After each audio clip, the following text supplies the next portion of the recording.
Muy buenas tardes, noches tengan todos ustedes. Esperamos que hayan pasado una feliz Semana Santa.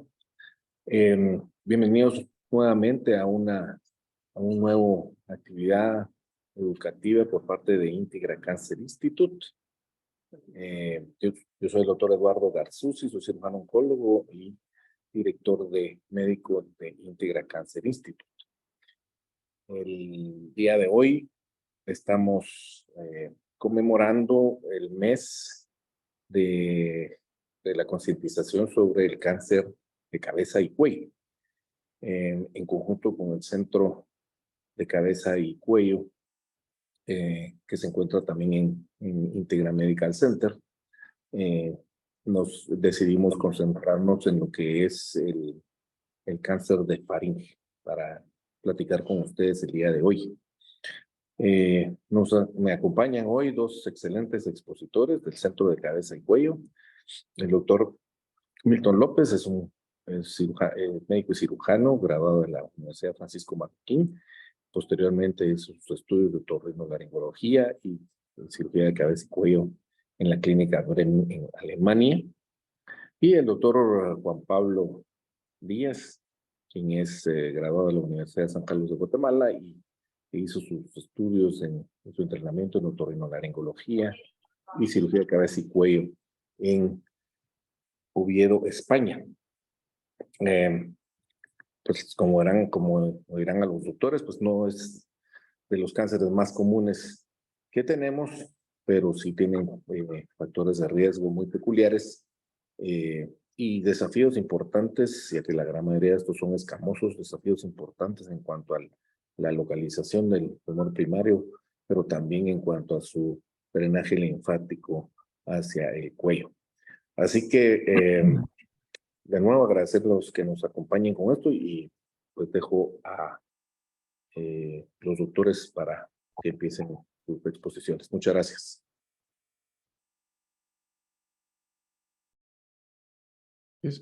Iniciar video aquí. Gracias.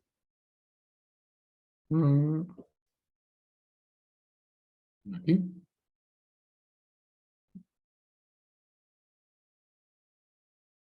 Hola, buenas tardes. Adelante. ¿Se escucha o no? Sí, se escucha. Ok.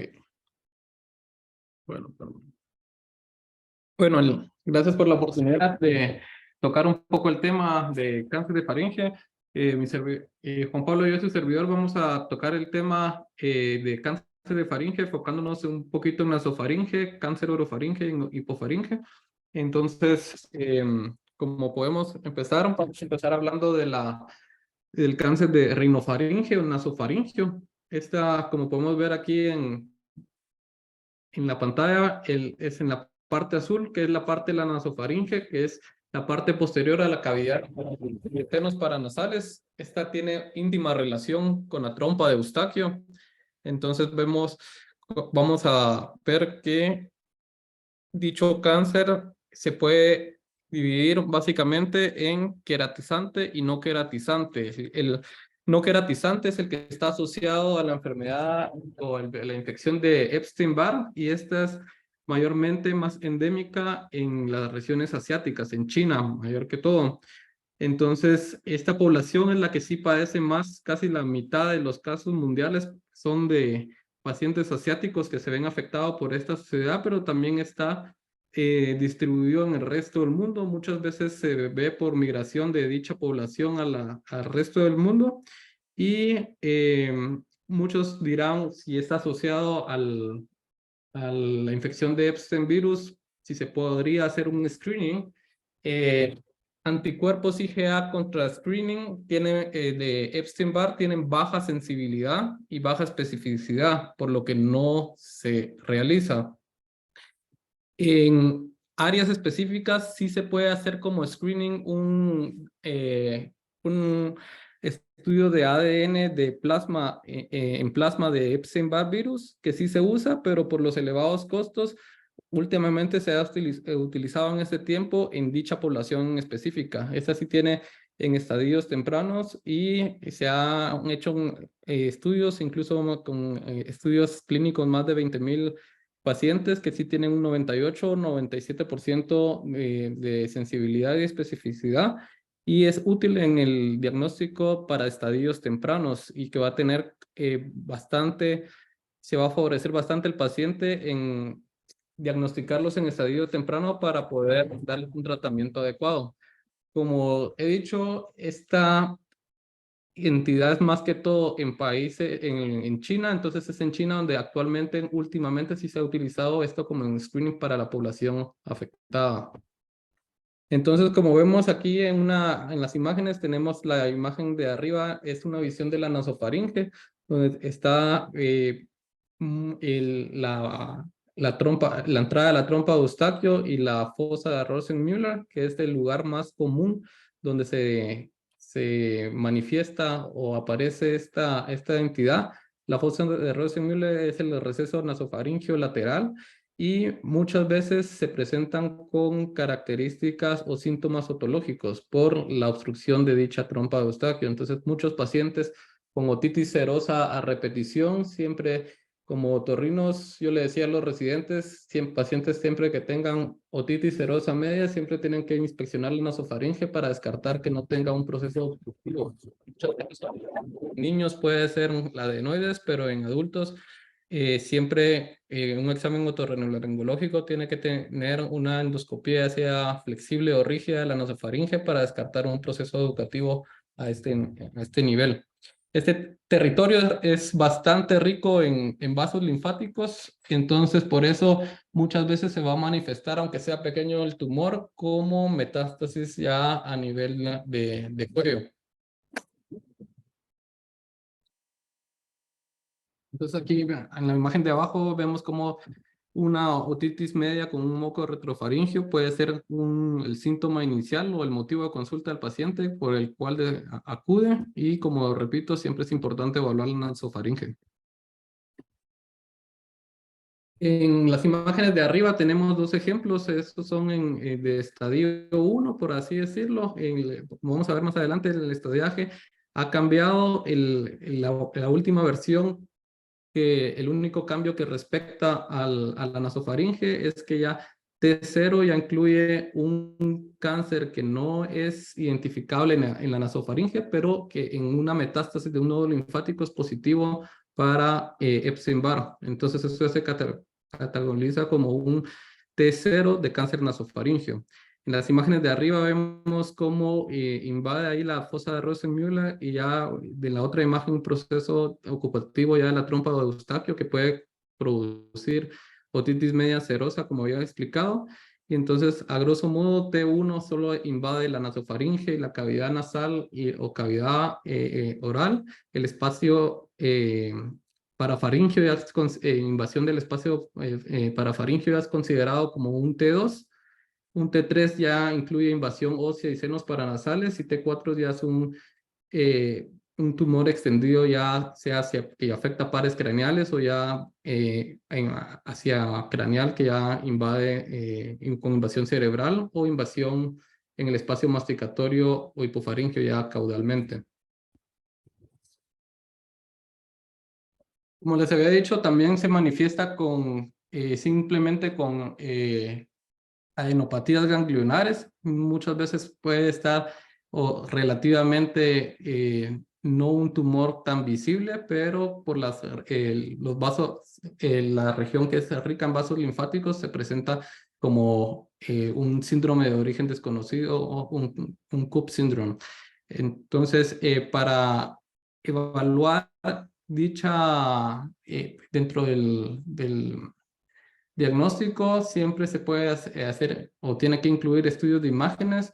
Una resonancia nos va a servir mejor para valorar el espacio retrofaringeo en comparación de una tomografía, o muchas veces si ya se tiene una biopsia que indique que es un cáncer de células escamosas, o ya se puede hacer una PET, ya sea una PET-CT o una PET-MRT. La ventaja de una PET con resonancia ya involucraría ya mejor planeación para el tratamiento, que básicamente es radioquimioterapia, como vamos a ver más adelante. Como les explicaba también aquí, muchas veces no presentan otitis serosa porque padecen adenopatías ganglionares, porque a veces el tumor está arriba del rodete tubárico, entonces no siempre van a tener una obstrucción de la tuba auditiva. Como vamos a ver aquí, esta es una hipótesis de cómo el virus del Epstein-Barr puede favorecer a la progresión o la aparición de un tumor nasofaríngeo, que la infección persistente del virus y cambios genómicos progresivos promueven la evolución clonal y del carcinoma nasofaríngeo. Entonces ya esto promueve un ambiente propicio para el desarrollo de estas células cancerígenas, que van a activar o desactivar genes tumorales, y puede haber una hipermetilación global que desarrolla el crecimiento de las células desordenadas a nivel de la nasofaringe. Estas son imágenes patológicas que podemos ver ahí, la hibridación in situ para el Epstein-Barr, que se expresa ya en una prueba, y que estas siempre van a ser con citoquinas positivas para AE1, AE3, que estas son de estirpe epitelial. Entonces sí nos van a dar una idea para tumores de células escamosas. Estas imágenes son cortesía que todavía tenemos del doctor Carlos Román. Para terapia, la terapia, el pilar para el cáncer de nasofaringe es una radioterapia de intensidad modulada. Básicamente, con esta se delimita mejor el tumor y se puede delimitar más el tejido que va a ser irradiando menos las áreas adyacentes. Se han hecho estudios también con terapia de protones últimamente. Estas tienen ventajas dosimétricas que son más específicas. Es importante destacar también que se da una terapia concomitante, una radioquimioterapia concomitante, en un estudio en un cohorte de estudios de 19 trials que hicieron con más de 5,000 pacientes con un seguimiento más de 7 años y medio. Se ve la diferencia en la gráfica azul, cómo aumenta la sobrevida con una terapia concomitante, a diferencia de una radioterapia sola.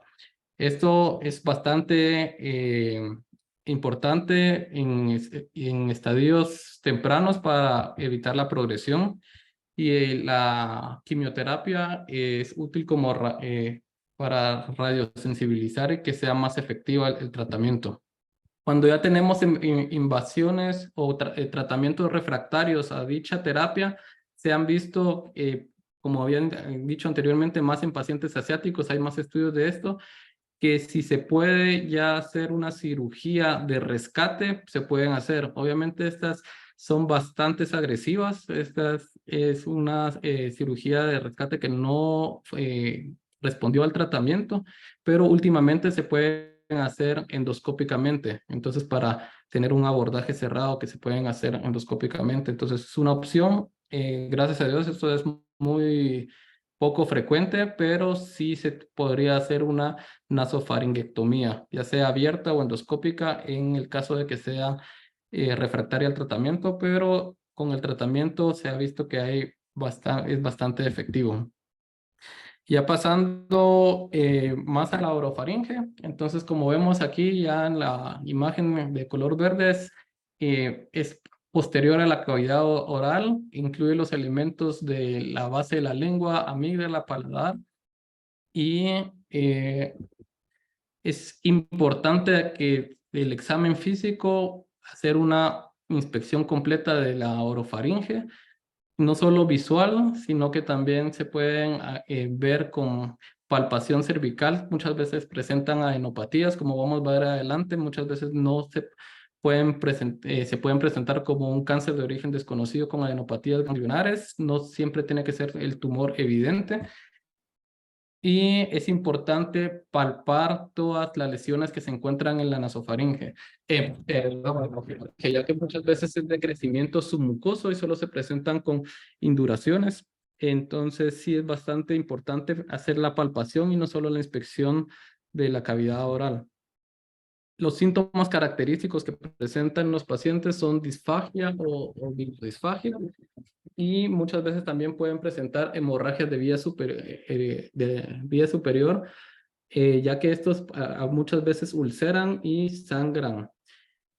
Como adenopatías y otalgia refleja por el proceso ocupativo, y muchas veces o bastantes veces es detectado o diagnosticado por dentistas. Muchas veces los pacientes no se ven, ya que no siempre produce dolor.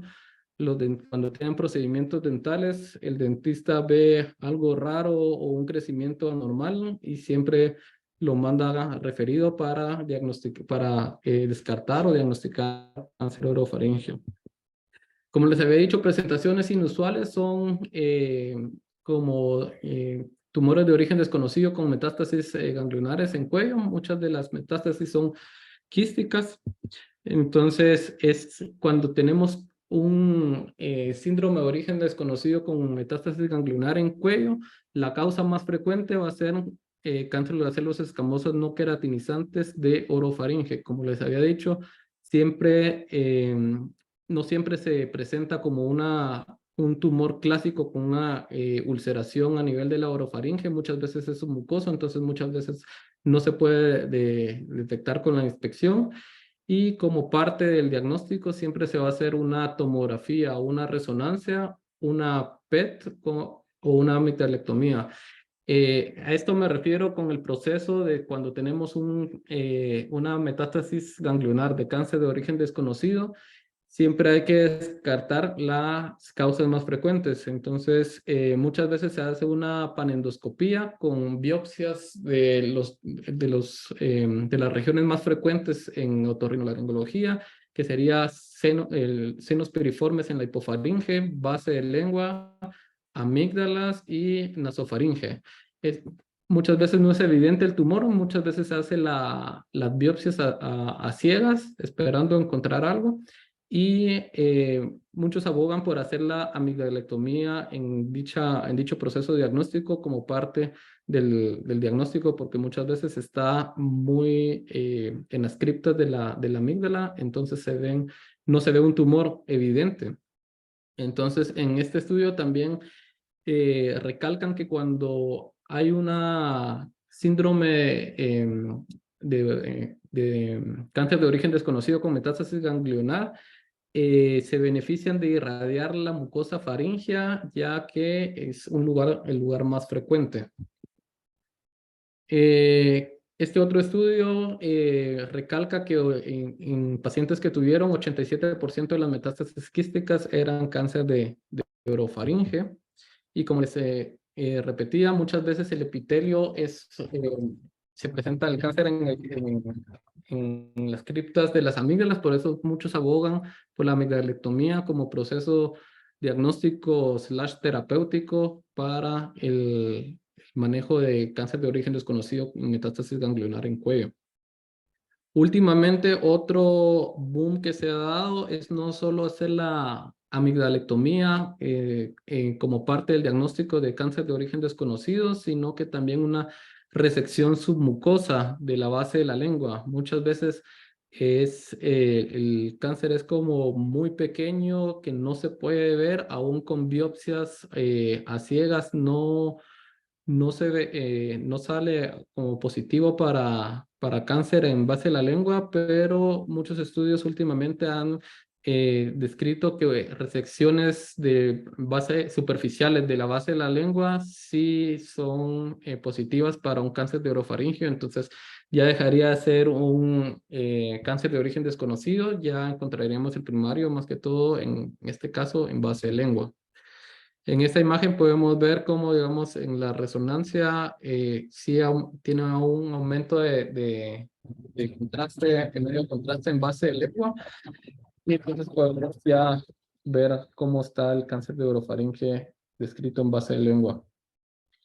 Importante que de orofaringe, más que todo, base de lengua y amígdala son los lugares más frecuentes. La pared faríngea, la pared posterior de la orofaringe y el paladar blando son lugares menos frecuentes. O sea, vamos a encontrar más que todo el cáncer localizado a nivel de base de lengua y de amígdala.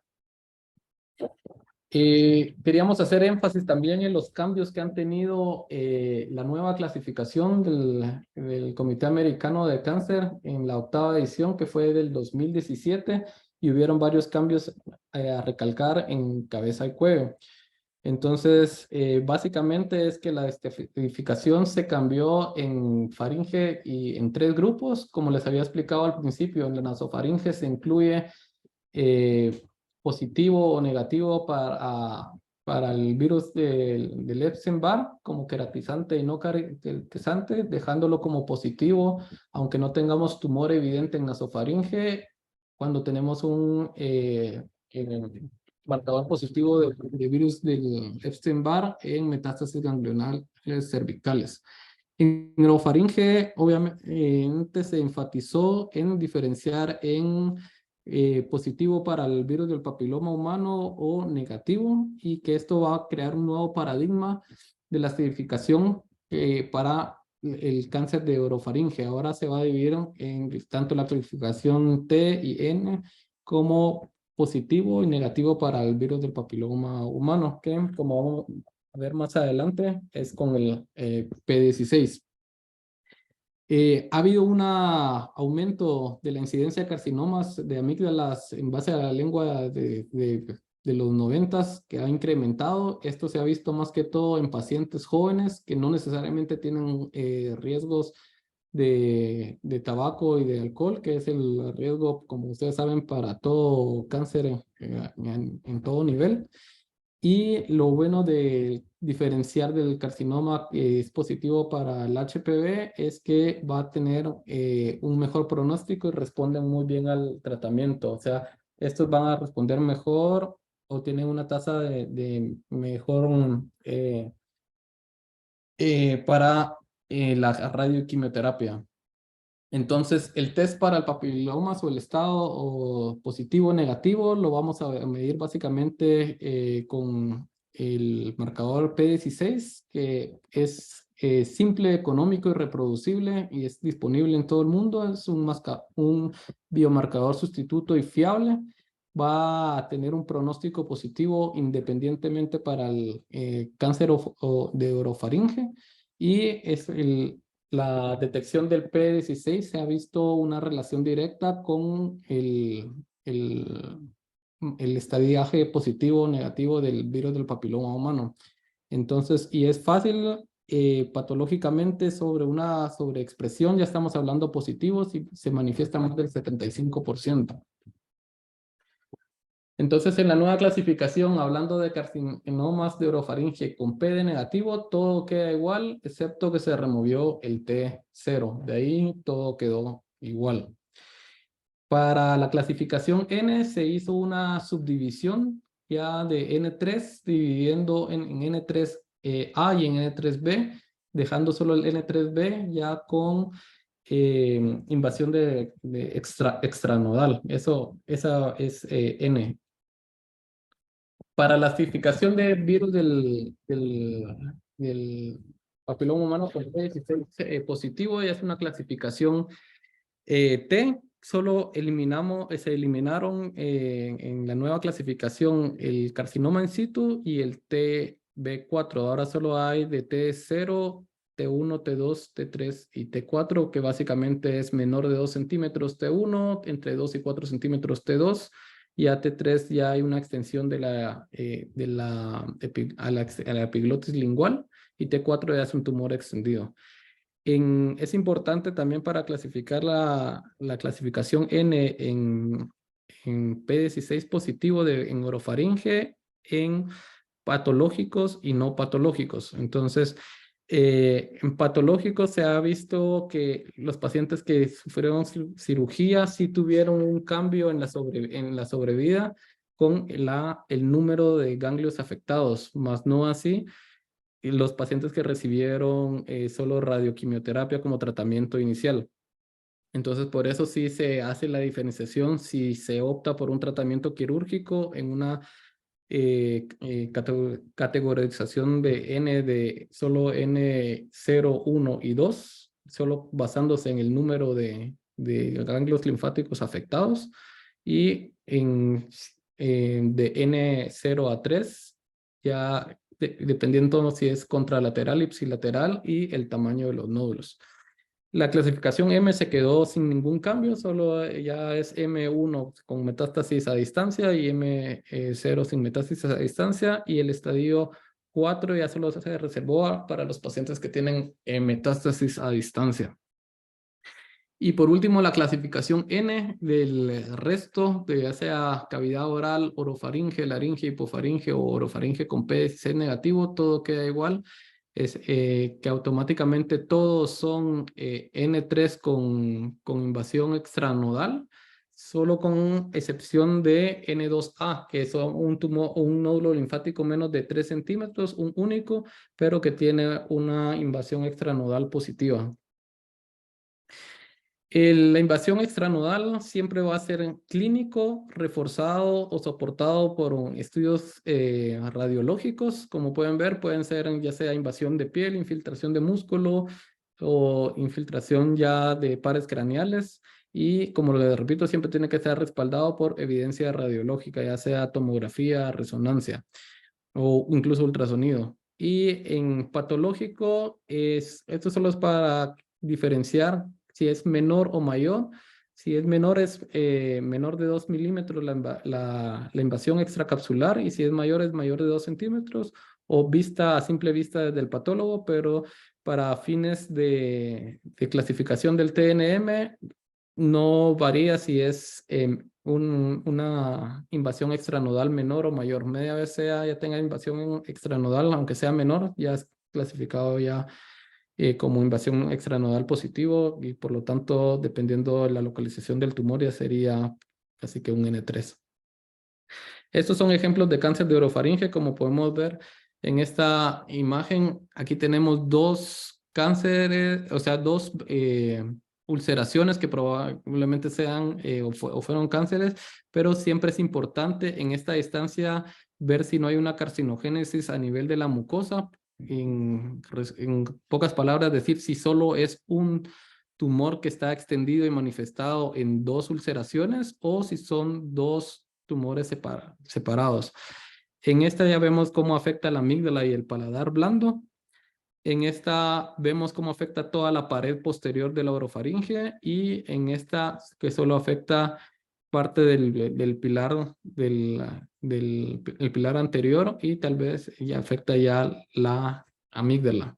Entonces, dependiendo de la localización y del estadiaje, se verá si, obviamente, siempre hay que independizar y tomar la decisión terapéutica en una conferencia de tumores. No solo el otorrino toma la decisión, sino que también en una conferencia de tumores se toma la decisión individualizando a cada paciente. Por ejemplo, a este paciente sí se le podría hacer una resección, ya que se mira pequeño el tumor, y dependiendo si tuviese un defecto más grande como en los anteriores, ya se podría hacer una reconstrucción, como veremos más adelante. En esta imagen podemos ver cómo está afectada la base de la lengua, ya probablemente con una metástasis ganglionar bastante importante. Estas son laringoscopías donde se ve cómo está afectada la base de la lengua y ya afecta toda la parte de la valécula.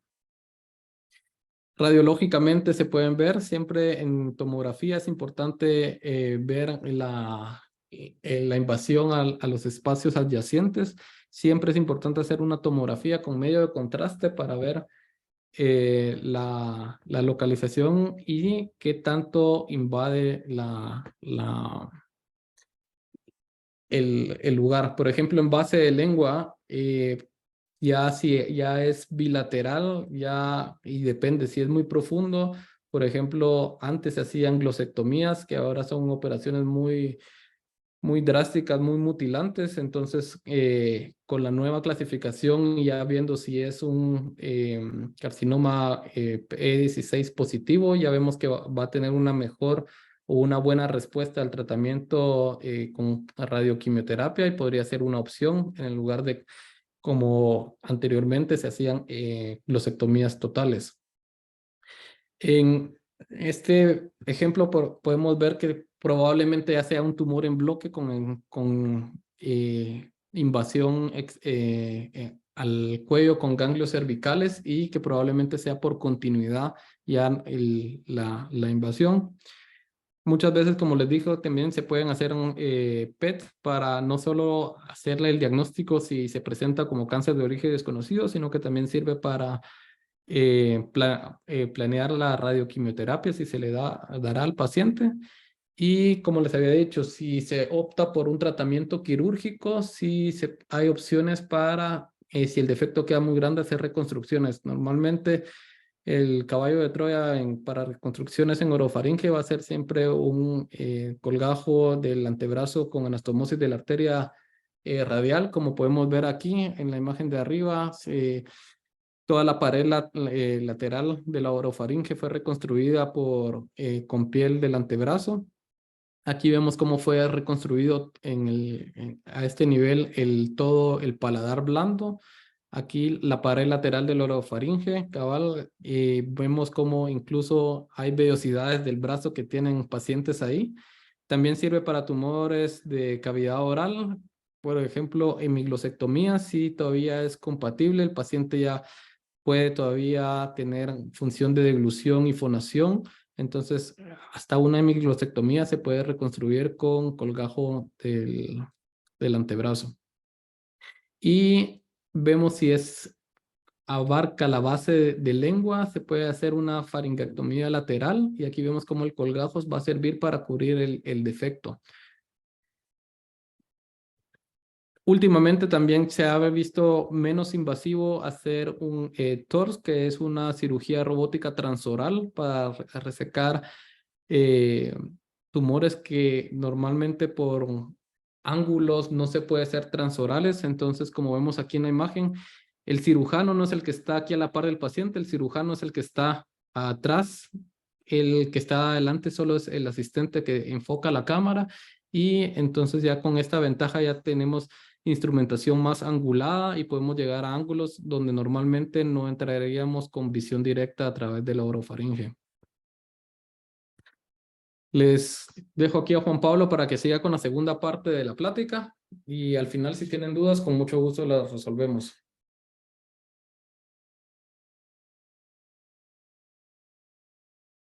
Gracias, Milton. Y lo primero, agradecer a las personas que están conectadas. Segundo, pues aclarar un poquito que cuando se planteó la charla de cáncer orofaringeo, nos lo planteamos como una charla para médicos y otra charla para público general. Si alguna de las personas es público general, pues no se preocupe si siente que el lenguaje está quedando muy elevado. Hay una charla especial para usted que va a ser el próximo miércoles.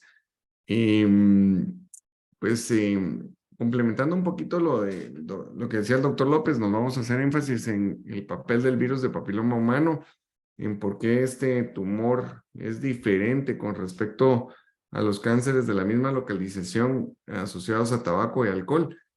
Y en principio tendríamos que decir que el virus de papiloma humano ha ganado terreno, siendo uno de los pocos tumores que está creciendo en incidencia, mientras que las medidas antitabaco y alcohol, que son fuertes en Europa, en Estados Unidos, como subir los impuestos y limitar el acceso a los sitios donde se puede fumar, está haciendo que cuando tenemos un cáncer de orofaringe, pues las posibilidades de que sea asociado a virus de papiloma humano sean mucho mayor. Actualmente, digamos, este tumor representa los virus de papiloma humano. En el cáncer de orofaringe va a representar el 80% de los tumores a nivel mundial. Tiene un predominio masculino, se da en pacientes más jóvenes y fundamentalmente tiene un mejor pronóstico. El virus de papiloma humano está asociado a múltiples patologías, como miramos en las diapositivas, pues los pacientes con verrugas genitales, condilomas, ¿verdad? Con verrugas a nivel vaginal o nivel cervicoterino, teniendo en cuenta que es la causa número 1 de neoplasias intraepiteliales cervicales y neoplasias de cervix y neoplasias a nivel vaginal, que tristemente en Guatemala sigue siendo una de las causas frecuentes de cáncer en mujeres y de mortalidad. Es un cáncer frecuente, o sea, el cáncer asociado a virus de papiloma humano es frecuente en la asociación con cáncer rectal, dependiendo del tipo de prácticas sexuales, como lo vamos a ver más adelante. Y pues es también causa de virus o de papilomas cutáneos o verrugas cutáneas, que son los famosos mezquinos en Guatemala. Hay que tener en cuenta que dependiendo de la localización y la manifestación, el subtipo de virus de papiloma humano que lo causa va a ser diferente. Aquí tenemos papilomas orales que no son tan frecuentes, papilomas orofaringeos que son frecuentes, localizados a nivel de la úvula o las amígdalas, y los famosos papilomas laringeos que realmente son un reto en el tratamiento hoy por hoy del otorrino, ya que generan mucho problemas, recurrencia y cambios en la voz, y en niños en especial puede producir dificultad para respirar. Y pues lamentablemente no tenemos estadísticas sólidas en Guatemala, pero aquí tenemos algunas estadísticas de cánceres asociados a virus de papiloma humano con la media de edad donde se presentan, y podemos ver que el cáncer de cuello uterino probablemente sea uno de los que se va a presentar más frecuentemente en mujeres a los 50 años. El cáncer de orofaringe se presenta más o menos a los 63 años, o el pico de incidencia está a los 63 años. Y podemos ver también el cáncer vaginal, el cáncer de vulva y cáncer de ano a las edades a las que se suelen presentar. Y todos estos son causados por virus de papiloma humano.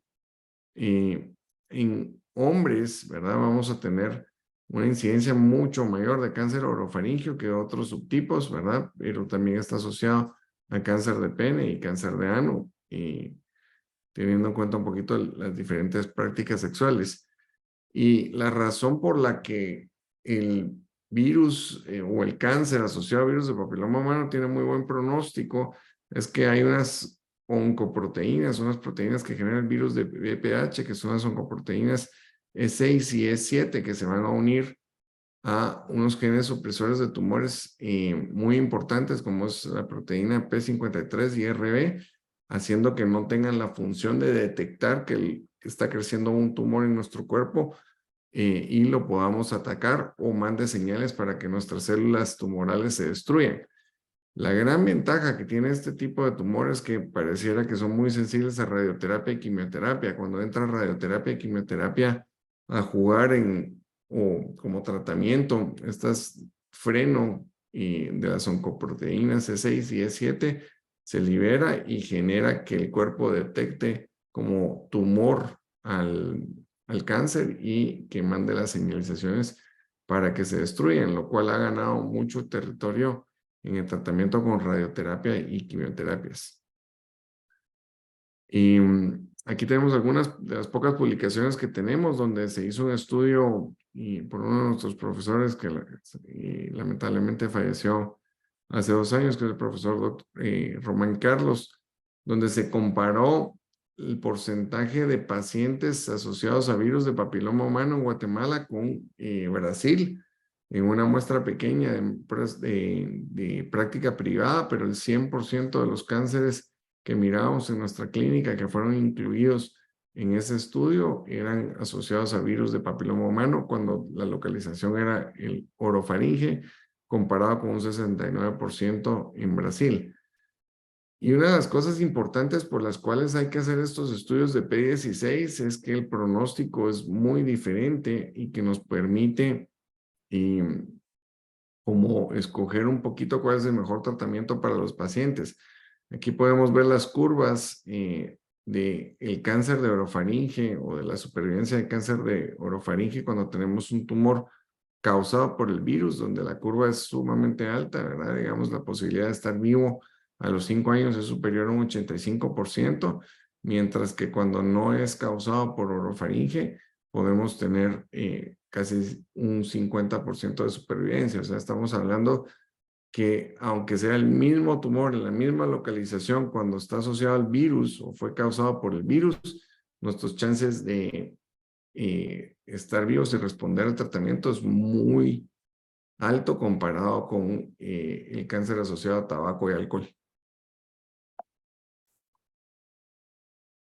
De nuevo, una de las cosas que ha pasado en la historia del cáncer de orofaringe es que se dieron cuenta de que habían pacientes que solo eran causados por el virus de papiloma humano, pacientes que eran causados por alcohol y tabaco, que son los que se consideran de alto riesgo, y luego hay una subdivisión que es el riesgo intermedio, que son aquellos tumores que son causados por virus de papiloma humano, pero donde el paciente además fuma y consume alcohol con frecuencia. Eso es lo que forma un riesgo intermedio. Entonces, al hacer la historia clínica de nuestros pacientes, ver si son fumadores, son bebedores y tener estudios previos para ver si está asociado al virus, nos ayuda mucho a saber cómo van a responder estos pacientes al tumor y al tratamiento.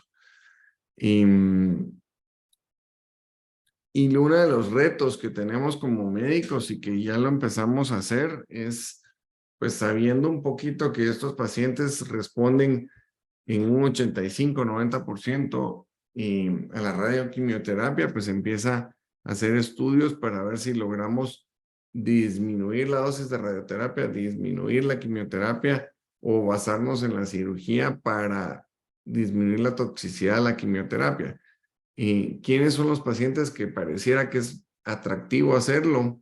Aquellos pacientes que por alguna razón se puede quitar el tumor y se quitó y los márgenes son negativos.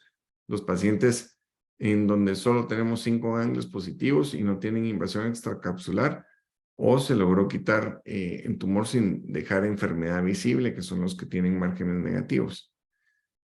Y metiéndonos un poquito más al tema de virus de papiloma humano, y pues en general el tema es bien apasionante porque es una de las prácticas, o sea, si pensamos en todo lo que vimos, el cáncer de vulva, el cáncer de cervix uterino, las lesiones intraepiteliales precancerosas, el cáncer de orofaringe, cáncer de pene, cáncer de recto, lo más importante de todo, o el mensaje más importante que quisiera dejar yo, es abogar por el uso rutinario de la vacuna, ¿verdad? La vacuna para virus de papiloma humano está recomendado en mujeres entre 13 a 26 años y hombres de 13 a 21 años, pero en algunos países ya se aplica en mujeres a partir de los 11 años. Se ha visto que el mejor uso de la vacuna o donde nos da más beneficio es si iniciamos la vacunación y tenemos nuestro esquema de vacunación completo antes de iniciar la vida sexual activa. Y recientemente, pues desde hace algunos años, contamos con la vacuna nanovalente que incluye los serotipos de 9 subtipos de virus de papiloma humano, como lo son subtipos 6, 11, 16, 18, 31, 33, 45, 52 y 58. Si incluimos, digamos, estos subtipos, por ejemplo, el 16 y el 18, que son los más frecuentes en Estados Unidos, ya tendríamos cubierto el 64% de los cánceres asociados a virus de papiloma humano. Y cuando agregamos los subtipos menos frecuentes, como el 31, 33, 45, 52 y 58, vamos a tener un 10% extra de cobertura, o sea, tenemos 74% menos de cánceres asociados a virus de papiloma humano. Y el 6 y 11 se recomienda utilizarlo porque son los que causan las verrugas anogenitales y la papilomatosis laríngea, y además aumentan nuestros anticuerpos para que cuando tengamos contacto con el virus, pues sea menos probable el desarrollo de una enfermedad crónica, que es lo que realmente nos predispone al cáncer. ¿Cómo se utiliza la vacuna? Son 3 dosis, ¿verdad? Se recomienda la primera dosis el día 0, la segunda dosis a los 2 meses y la tercera dosis a los 6 meses de puesto la vacunación. Se considera que con un esquema correcto vamos a tener anticuerpos en el 99% de las personas que se vacunaron y vamos a prevenir las neoplasias intraepiteliales uterinas, que son los precánceres de cervix, hasta un 97%.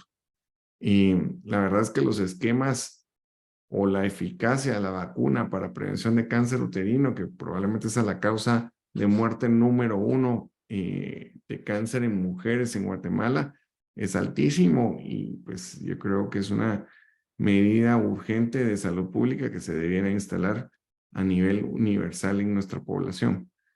Aquí tenemos un esquema de la proporción de los cánceres asociados a virus de papiloma humano.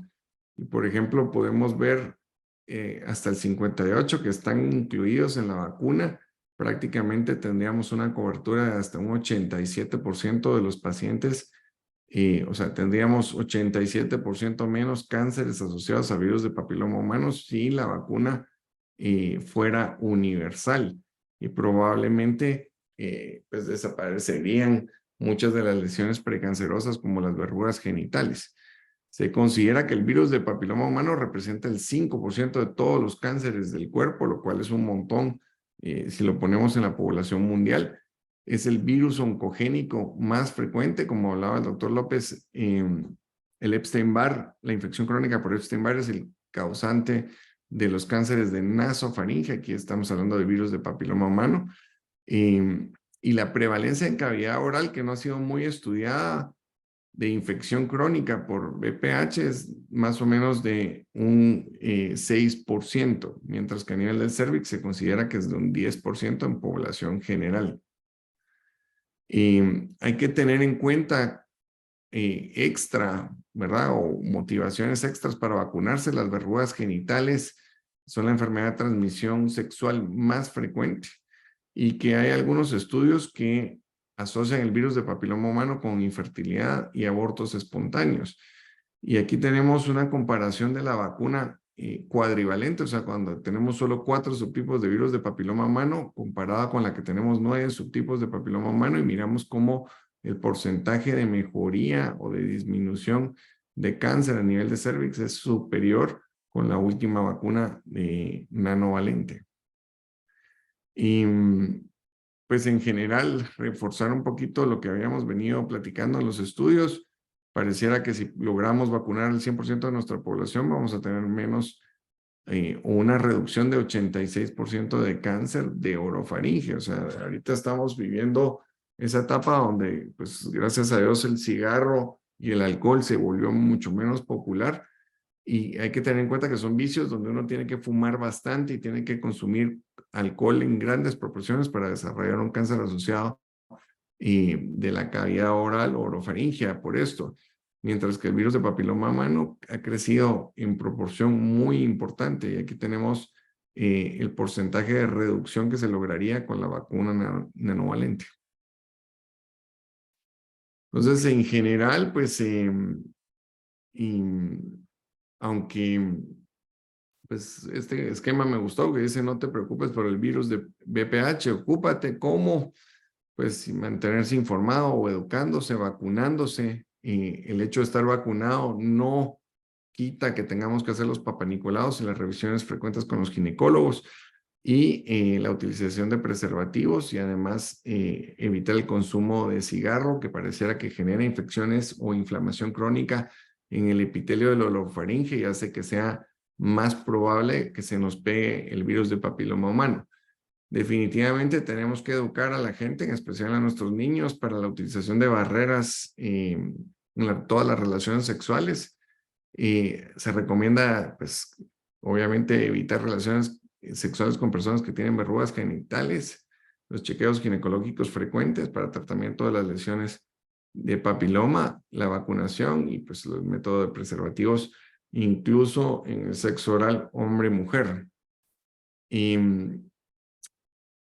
¿qué sabemos o de a quién le sale un cáncer de orofaringe asociado de virus de papiloma humano? Sabemos que el riesgo está aumentado estadísticamente en estudios grandes cuando el número de parejas sexuales que hemos tenido a lo largo de la vida es superior a 6. Aumenta el riesgo de tener cáncer de orofaringe cuando hemos tenido más de 5 parejas sexuales para sexo oral. Que fumar favorece las infecciones crónicas por virus de papiloma humano, que la vacunación reduce significativamente el riesgo de cáncer oral, y de nuevo, pues la necesidad de usar preservativos o métodos de barrera en las relaciones sexuales.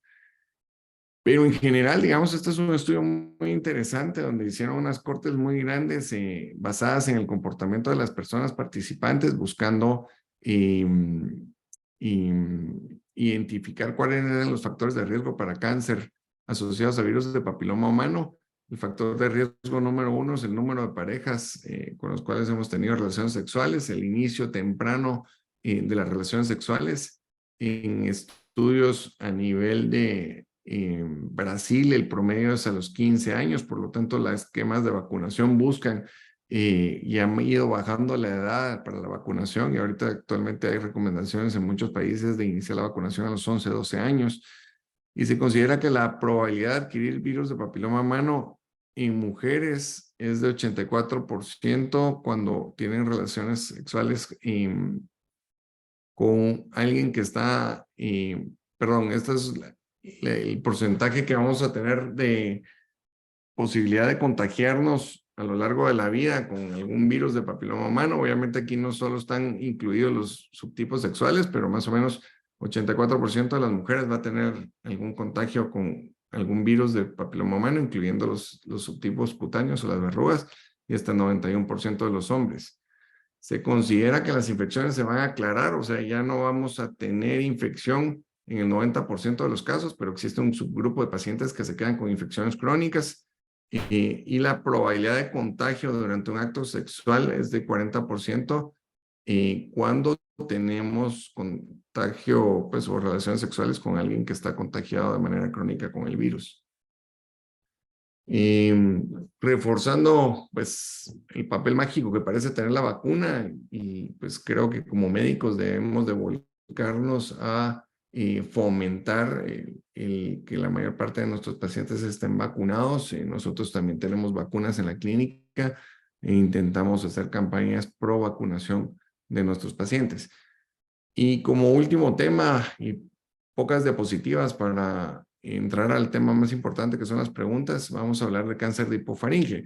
Teniendo en cuenta con lo que hemos hablado, digamos en esta foto tenemos la parte de la nasofaringe, la orofaringe y la hipofaringe, y lo más interesante es que aunque están en la faringe, son 3 cánceres totalmente diferentes, cuyos factores de riesgo son diferentes y cuyo pronóstico es diferente y cuyo tratamiento puede ser diferente. La hipofaringe tal vez es el área menos conocida de la faringe, y tendríamos que explicarlo de una manera fácil como lo que está como la antesala al esófago y como la región posterior a la laringe, ¿verdad? Vemos cómo estos son los aritenoides y estos surcos que se llaman senos piriformes funcionan como unos embudos que nos van a permitir el paso de los alimentos hacia la región del esófago. Entre las partes de la hipofaringe están los senos piriformes, la región retrocricoidea, la pared posterior y las paredes laterales de la hipofaringe.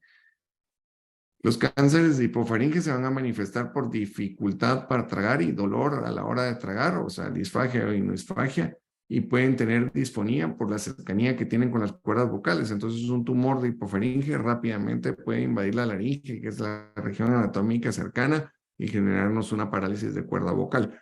Los factores de riesgo, aquí pues no están establecidos de forma importante los virus, y los importantes son el cigarro y el alcohol. Y entonces tenemos que tener en cuenta que pues creo que realmente fumar es algo que genera cáncer desde el labio hasta la vejiga urinaria y tiene asociación a muchísimos cánceres del cuerpo, y que el consumo moderado alto de bebidas alcohólicas nos puede llevar a un cáncer de hipofaringe. Aquí hay alguna clasificación de cómo se estadifican los tumores, ¿verdad? En general van de 2 centímetros en 2 centímetros, pasamos de un T1 en menos de 2 centímetros, T2 de 2 a 4, T3 mayor a 4 centímetros y T4 cuando se salen de la región de la hipofaringe. Y algunos ejemplos, y tal vez recalcar que estas áreas anatómicas no son visibles bajo el concepto de un examen físico normal. Si es necesario obligatoriamente hacer estudios de imagen que no se ven tan bien o no son tan fáciles para delimitar las lesiones, al menos que la lesión sea muy grande, y muchas veces nos da muchísima información la laringoscopía. Por ejemplo, aquí estamos viendo la región retrocricoidea con un tumor franco, un seno piriforme con un tumor y pues diferentes patologías. El tratamiento de los cánceres de hipofaringe más utilizado en Guatemala es la radioterapia con quimioterapia, ya que algunos métodos, como comentaba el doctor López, la cirugía robótica o el láser, pues está poco disponible en los centros asistenciales de nuestra área. Y el otro tema por lo cual nos basamos mucho en los tratamientos quirúrgicos en esta área es que muchas veces hay que sacrificar la laringe, generando una laringectomía total y la calidad de vida de los pacientes al tener que quitar el órgano con el que uno habla y respira, pues puede ser bajo. Aún así, pues cuando los tratamientos como la radioterapia y la quimioterapia no funcionan, pues existe la cirugía abierta que se puede utilizar en pacientes seleccionados y de nuevo aquí está pues prácticamente en los centros de cáncer grandes de otras partes del mundo, los colgajos libres, donde se saca tejidos de otras partes del cuerpo y se pegan haciendo una unión con arterias y venas.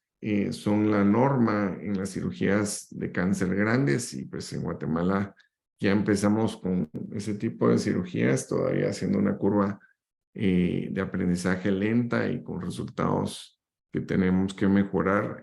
Lamentablemente este tipo de cirugías en medicina privada sí son sumamente caras. Les dejamos una diapositiva y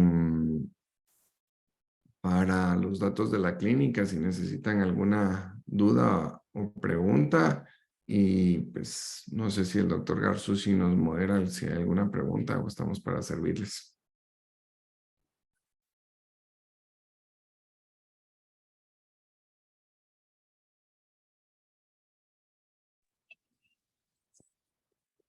Muchas gracias, Milton y Juan Pablo. La verdad que excelente exposición por parte de ambos. Tenemos una pregunta ahorita, pero yo les voy a hacer algunas otras. Pero, por ejemplo, si alguien ya tuvo o ya tiene verrugas genitales, ¿qué papel podría jugar la vacuna en alguien que ya tiene pues enfermedad o detección del HPV ya? Buenísima pregunta. Lamentablemente hay bastante y poca información. O sea, cuando uno busca artículos de VPH o de virus de papiloma humano, tenemos muchísima información a nivel de cervix y a nivel de tracto genital femenino, porque pues, sí, viene siendo un problema desde hace muchos años y a nivel de orofaringe es menos la información. Desde el punto de vista de verrugas, tendríamos que hacer un comentario no tan científico. Hay algunos artículos a favor de la utilización de la vacuna, por ejemplo, en el cáncer, en los papilomas laringios, y la experiencia en vacunación para papilomas laringios mía es muy buena. O sea, desde que vino la vacuna, el 100% de mis pacientes con diagnóstico de vacuna, de virus de papiloma, se exhortan a que se complete su esquema de vacunación. Y hemos visto regresiones espontáneas de las lesiones del papiloma en varios pacientes. O sea, tenemos 5 o 6 pacientes que formaban papilomas cada 2 o 3 meses, necesitaban una cirugía, se vacunan y no vuelven a tener lesiones o se estabiliza la enfermedad en controles endoscópicos muy frecuentes.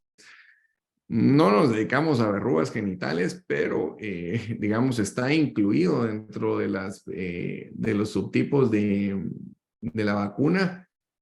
Aumenta la respuesta a anticuerpos y parece ser que mejora el aclaramiento de los virus. No sé si quieres ampliar, Milton, la información. Sí, como decía Juan Pablo, muchas veces la vacuna en papiloma laringio sí disminuye. Yo tuve pacientes que sí, cada 3 meses, niños, incluso niños de 5 o 6 años que tenían papilomatosis se operaban. Ya habían pacientes ya que tenían 10, 20 operaciones. Entonces a ellos sí se les exhortaba también a hacer la vacunación y sí se miraba una proliferación mucho menor Ya en lugar de cada 3 meses ya se hacía tal vez 1 o 2 al año, una resección. Entonces sí, incluso pacientes mucho más jóvenes, como dije, ya no necesariamente tendrían que ser de adolescentes para dar la vacuna. Entonces, y pacientes con papiloma en cáncer laríngeo, sí, por lo menos en Alemania sí se exhortaba la vacunación en edades más tempranas. Yo les puedo agregar que, por ejemplo, para todo lo que es cáncer cervicuterino, intraepitelial, vaginal e incluso para verrugas genitales, antes decíamos ya era muy tarde, ¿verdad? Cuando ya tenía alguien alguna de estas presentaciones, ya era muy tarde, que ya para qué íbamos a vacunar, pero cada vez hay más información sobre cómo, obviamente ustedes mencionaron y han visto en los papilomas faringeos y laringeos que se disminuye la incidencia de estas cosas. Obviamente el tratamiento de verrugas o de cáncer intraepitelial de cervix, perdón, de cáncer intraepitelial de cervix, pues no cambia. Definitivamente se necesita hacer el seguimiento y todo, pero sí, así como cualquier refuerzo que se solicita de las vacunas de influenza y de COVID, por ejemplo, también tiene un papel la vacunación, incluso ya habiendo tenido presencia del HPV, que los tenemos todos. En realidad, como mencionó Juan Pablo, 80-90% de todos nosotros vamos a estar expuestos al HPV. Obviamente siempre es mucho mejor vacunarse antes de tener relaciones sexuales y ya ir con cierta inmunidad, ¿verdad? Pero aún así se, se, se necesita o es recomendable que uno siga vacunándose, ¿verdad? A pesar de que uno ya pueda haberse expuesto. Me llamaba la atención ahí que mencionabas que en los Estados Unidos si se vacunaba la totalidad de la población se evitarían, creo que 80% de los cánceres relacionados. Aquí en Guatemala obviamente es mucho más, porque el cáncer cervicuterino sigue siendo el número 1 aquí en Guatemala, desafortunadamente, sobre todo en las áreas de nivel socioeconómico más bajos. Pero sí, definitivamente aquí en Guatemala eso ya está aprobado por el Ministerio de Salud y hay un decreto que asigna fondos para vacunación, pero desafortunadamente no se cumple para eso, pero sería de las mejores. Obviamente vamos a tener esos resultados a 20 años, 25 años y ver la disminución de esa incidencia, pero ya hay que empezar, definitivamente tenemos que empezar. Ya. Quisiera que enfatizaran, tal vez no con mucho detalle, pero sí que enfatizaran sobre en qué consiste el tratamiento de radioterapia, cuando, o sea, en el orofaringe, por lo general, digamos, en nosotros, pues, nasofaringe y a hipofaringe, pues casi siempre se incluye el tratamiento a las linfoportadoras en el cuello. Entonces, solo que expliquen así a grosso modo en qué consiste la radioterapia al área primaria y al área del cuello, la combinación con la quimioterapia, cuál es el beneficio. Sí, muchas veces por el área anatómica que no se puede llegar a resecar quirúrgicamente, específicamente hablando de nasofaringe, es un área muy difícil y no se puede muchas veces incluso en orofaringe o hipofaringe delimitar el tumor para tener unos márgenes limpios y estar seguro que se quita todo el tumor. Entonces se opta por la radio y quimioterapia.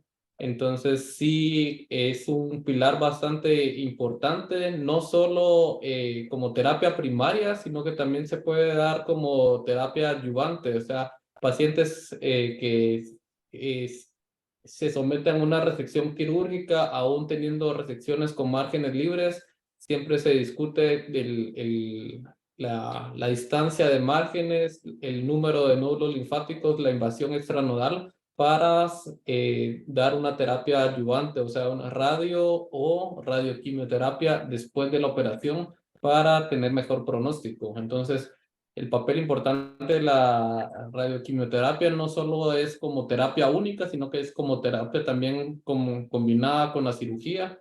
Y como decía, muchas veces no se puede llegar a resectar el tumor, o muchas veces pacientes tienen comorbilidades que no son aptas para llevarlos a cirugía, aunque sí se pueda resecar el tumor. Entonces sí es una opción de tratamiento bastante importante. Perdón, solo tal vez ampliando un poquito, yo creo que una de las partes que nos toca discutir seguido es si estos pacientes tienen una infección crónica viral, ¿verdad? Y ese virus no lo podemos curar, ese virus está metido dentro de nuestro ADN, dentro de nuestra parte del cuerpo. Pareciera bien atractivo usar tratamientos sistémicos, digamos, ¿verdad? O sea, yo creo que la radioterapia y las quimios tienen la gran ventaja de que liberan esos frenos que generan los virus para que el cuerpo no identifique el tumor. Y pues al final de cuentas las respuestas que dan en este subtipo de tumores, en el nasofaringeo, en el orofaringe, no las tenemos en ningún otro tipo de tumor, ¿verdad?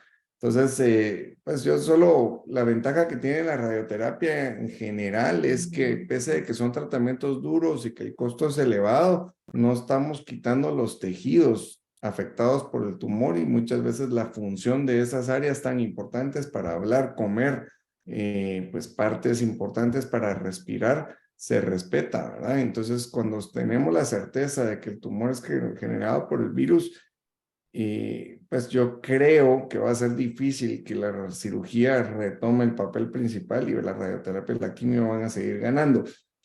Ahora, lo que sí nos urge hacer es disminuirle los efectos secundarios de los tratamientos de los pacientes, y empiezan a haber muchos estudios de bajar dosis, y pareciera que es bien atractivo ir por ahí porque las respuestas son muy buenas. Sí, de acuerdo. Yo creo que como muchos otros cánceres del cuerpo, las terapias conservadoras de tejidos y conservadoras de órganos están ganando mucha posición, puesto que están funcionando todos estos tratamientos, y gracias a eso estamos identificando y seleccionando mejor a los pacientes que van a responder mejor, con simplemente detectar que es un tumor relacionado al virus, ¿verdad?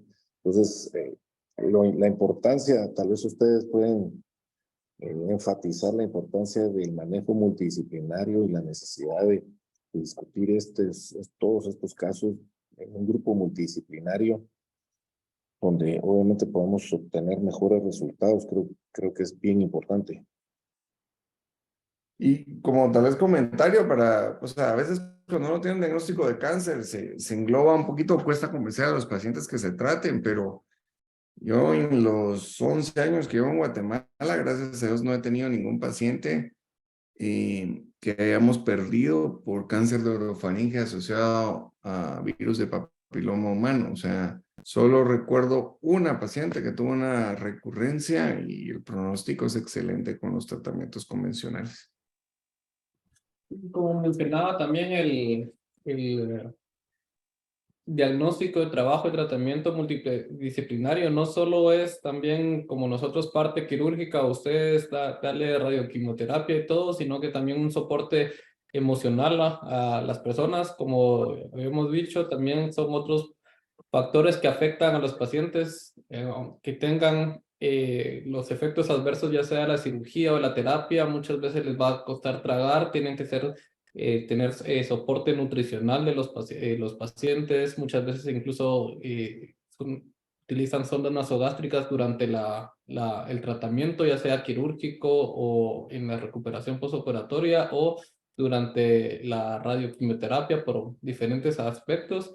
Y también hacer énfasis que también no solo es de tratar el tumor, sino que también darle bastante seguimiento. Entonces, el control terapéutico, independientemente cuál sea la alternativa, sí es bastante importante para evitar recurrencias y si estas se presentan, diagnosticarlas en estadios tempranos y no en estadios tardíos. Entonces, por eso sí se recomienda un esquema, por lo menos en cabeza y cuello, siempre es por lo menos los primeros 2 años, controles, aunque estén asintomáticos cada 3 meses, de a partir del segundo año al quinto año cada 6 meses y luego anual. Y muchas veces, dependiendo del tipo de tumor que se tenga, hacer estudios de imágenes en controles, pues desde ultrasonidos, tomografía, resonancias o incluso PET. Excelente. La respuesta no pudo haber estado mejor. De verdad que sí, no solo se trata de abordar el tratamiento en sí, sino el manejo nutricional, que es muy importante en estos pacientes. Muchos bajan de Emocional, peso porque psicológico para la familia también es difícil.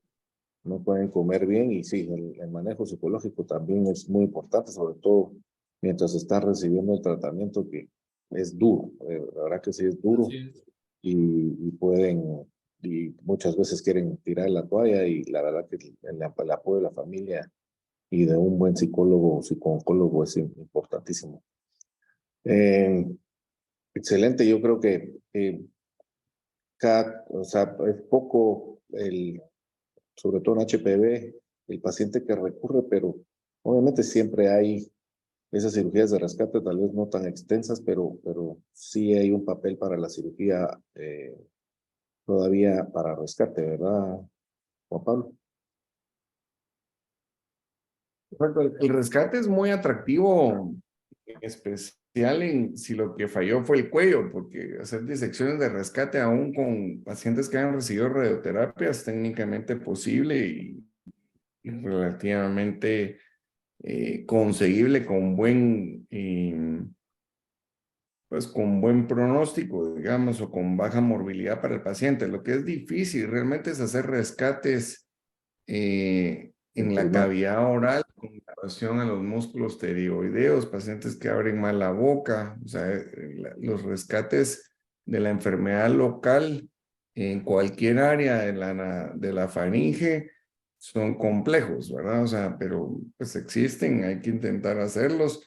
Y ese es uno de los problemas, que cuando gana mucho terreno la radioterapia con la quimioterapia, las cirugías de estas áreas se vuelven menos frecuentes y cuando te toca hacer un rescate, pues tu curva o sea, con cuánta frecuencia ofreces esa cirugía se vuelve un poquito problema. Por eso es importante intentar hacer núcleos de derivación de patologías o apoyarse en los colegas que tienen más experiencia a nivel nacional para poder hacer, no para que yo haga una cirugía, sino que para que la haga el cirujano que más la hace en el paciente que la necesita, ¿verdad?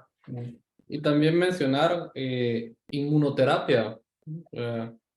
Ya últimamente terapias de rescate ya no solo incluye también solo cirugías de rescate, inmunoterapia, hay inmunoterapias paliativas, por ejemplo, el nivolumab o pembrolizumab ya son para pacientes que han tenido falla al tratamiento, ya sea distintos tipos de tratamiento y todo tipo de cáncer ya se ha visto que así ha mejorado un poco la sobrevida los pacientes. O sea, de inmunoterapia podríamos hablar ya, o sería tal vez otro webinar, porque sí Sí, podemos definitivamente. hablar Tal vez extensamente sobre la inmunoterapia, pero también es una opción cuando falla el tratamiento.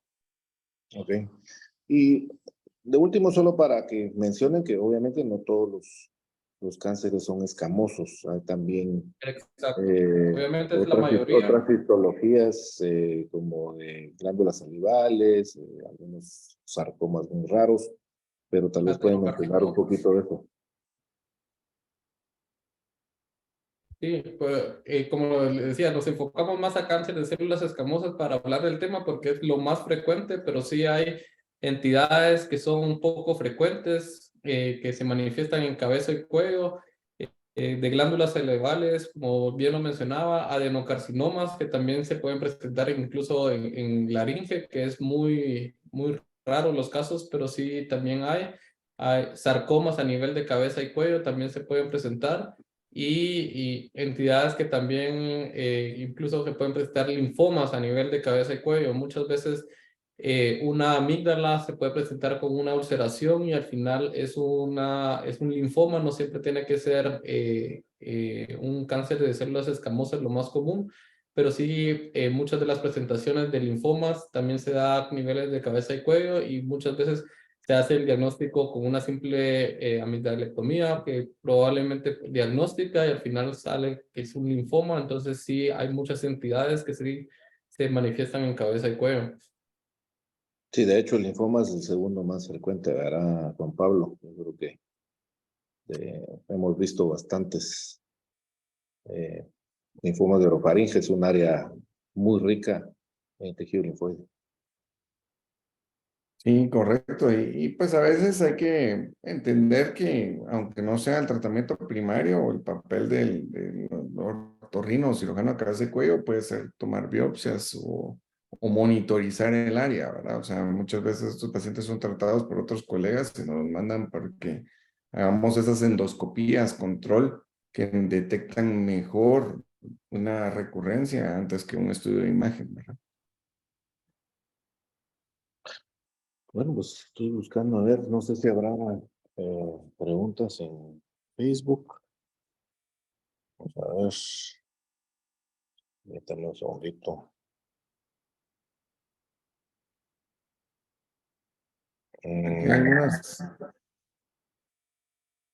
hay una pregunta que dice un paciente de 26 años con tratamiento que tuvo NIC2, ¿puede colocar el esquema de vacunación? Y sí, definitivamente, y creo que sí va a ser una ampliación en breve de las indicaciones de la vacuna. El problema que tenemos a veces es que si salud pública tiene que decidir a quién se lo pone el que tiene mayor beneficio, ¿verdad? El que tiene mayor beneficio es el que no ha tenido inicio con la vida de prácticas sexuales. Por eso es que a veces se malinterpreta un poquito y se dice que no tiene beneficio, pero realmente en estudios pequeños parece sí haber beneficio en todas las enfermedades asociadas a virus de papiloma humano y tal vez las que no tienen beneficio son las verrugas cutáneas, pero porque los subtipos no están incluidos dentro de la vacuna, ¿no? Sí, correcto. Así que a vacunarse, por favor, y a indicarle a todos sus pacientes que vacunen a sus hijos. No solo hijas, hijos también, ¿verdad? Correcto. Bueno, pues muchas gracias. No sé si quieren dar algunos comentarios finales. Y si no, pues nada más agradecerles a los dos sus excelentes disposiciones y pues agradecerle a todos ustedes que nos hayan acompañado a esta actividad y esperemos poder volver a presentarles otra actividad. Esta es el próximo mes. Muchísimas gracias por todo.